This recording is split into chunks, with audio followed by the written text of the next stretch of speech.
Hello, good evening, and good afternoon, good morning, whenever you're watching this video. Today is Monday. It marks my second week of me recording these videos under 15 minutes every single week. So far, I am grateful for what I've been doing. The consistency is a key, so I've been consistent. I've been uploading every single time at this moment in the evening.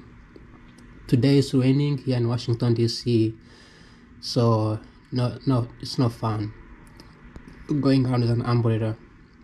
And as you can see, I have to use the light to get some reflection because I don't have the sun. Usually I have to lie in the sun in the window. But overall, I'm grateful. I'm great. I like the visual. I'm able to see it right now. Now today I'm going to talk about something that I think is needed. I think it's very important, and I'm going to discuss about the legislative aid, the untold story of the legislative aid. That is going to be the headline. When we see, when you see Senate, Congress, giving out statistics, data, facts, some true, some false, made up stories. These politicians, they don't have time to gather the data, to dig deeper into the metadata, statistics, and all those analytical stuff, because 9 out of 10, they don't know how to do it. So this type of work that you see these politicians arguing in a legislative meeting, they have somebody behind the scene doing the work, and those people are known as aides or legislative aid or staff support member. But there's a history behind it, because there are some rules that you have to follow to work for a legislative aid, and there's some skills that you need to possess. And also I need to talk about the salary, how much they make. First of all, you have to be a US citizen, so you have to be you don't have to be a natural born here, but you have to be naturalized to work in a legislative aid. And second, you have to ensure that you are not a political one-sided politician. So you can be the Democrat or Republican. You have to be non-partisan, not a bipartisan, non-partisan. So you can't just say I love both the Democrat and the Republican. That is called the bipartisan. So I talked about that yesterday. You have to be a non-bipartisanship. So you have to declare yourself as you are not part of any political before you can work for as a legislative aid. Then of course you need to have expertise in the subject matter and related to a legal system. So for instance, if your job is to research about AI, which I will talk about this in the coming weeks, you got to have experience in the AI. You don't have to be like a programmer, but you got to have experience in the AI and try to understand what's the implications behind how it works, and then have the ability to put up the data and assist these politicians as they try to pass policies and laws. So that's one thing. But one of the biggest untold story is how much they make, and you'll be surprised that they make under $50,000 a year, which is not enough even close to live in Washington DC. And you have to be living here like permanently, not permanently, but you have to be living, you have to work in the office to be able to be a legislative aid. You also must be able to work overtime, because like I said in my last videos, Congress and senators sometimes they have to work overtime to get things done. If they don't come to conclusion on time, they have to go overtime, so you got to be able to work harder. The stories behind the legislative aid is that they don't really get the voice. I don't think they get a voice. I don't think they get to have the opportunity to appear in public space.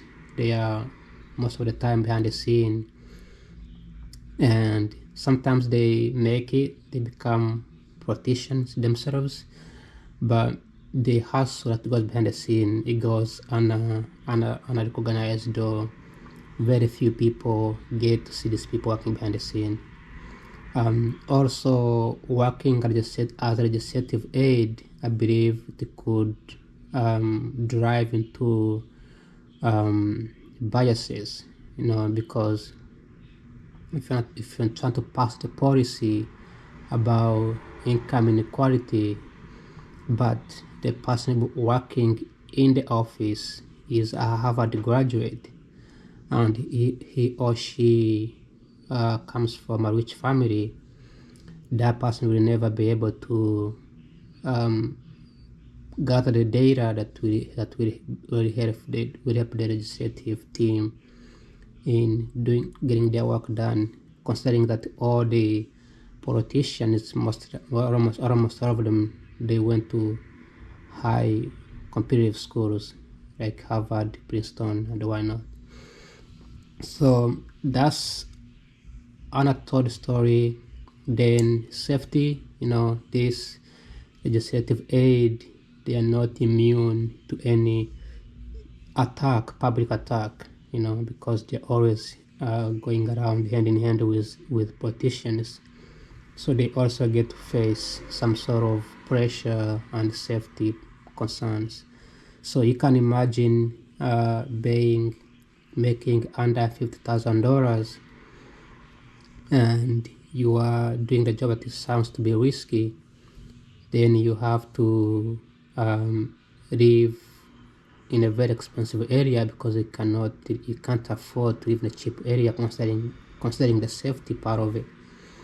So this kind of feels like you don't really have much money left if you live in a capital here, which is an expensive area to live, and you are not even making enough. You're making pretty much the same thing as a delivery driver.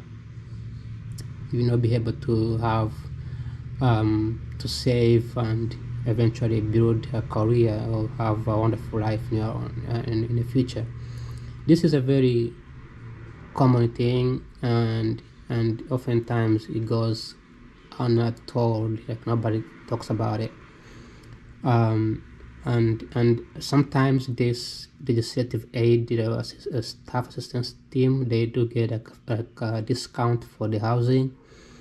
They can get like student loan forgiveness. They can also get something like public transportation discount. So especially in DC, where they have wonderful public transit. So that's what I can say about the legislative aid. These are the stories that they never get told, because you might get excited for working in the Senate, working in the Congress, walking around with these politicians, fancy, good-looking stuff. But behind the scene, you actually don't have the ability to sustain yourself, just have a sustainable living.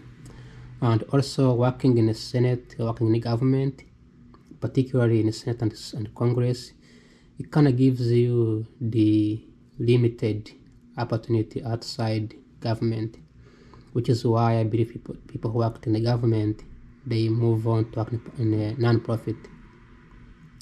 There are some rules around. There are some companies that, like for me, for example, I can work in Japan, I can work in China, I can work anywhere. I have the flexibility of going in whenever I want to go and work there. But once you get into the government, you have entered into an agreement where you can't necessarily just go work anywhere you want to work. You are abiding to the political rules and political pressure. Something that I have considered, in the past, but oftentimes I have been very careful in jumping into this type of jobs, because they require sacrifice. And if you don't have a family that is rich, probably could be harder by the end of 5-10 years.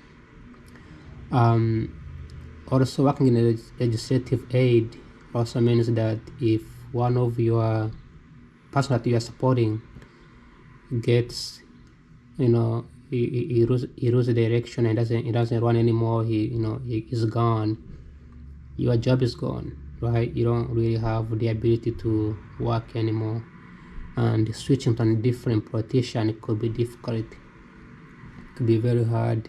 It takes effort, time, and I would say a lot of resources and sacrifice as well.